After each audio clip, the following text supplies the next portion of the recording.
换电池吗？对。零循环的。其实是更换零循环电池之后呢，是有个提示的哦，提示你手机是更换过电池的，其他都正常啊。测试一下。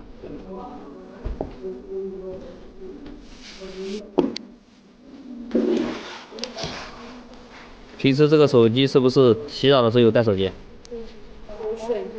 最好是不要带啊，那个水蒸气它这个是防不住的啊。手机里面是凉的，它外面是热气嘛，那就直接在里面就形成了。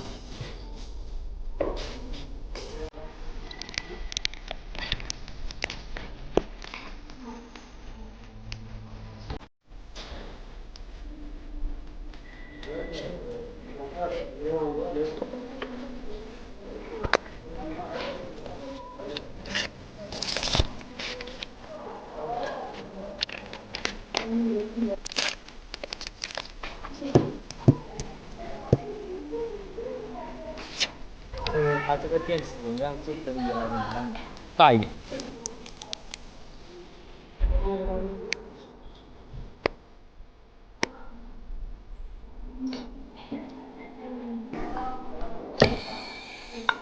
OK，等门前台买单就可以了，这个旧电池。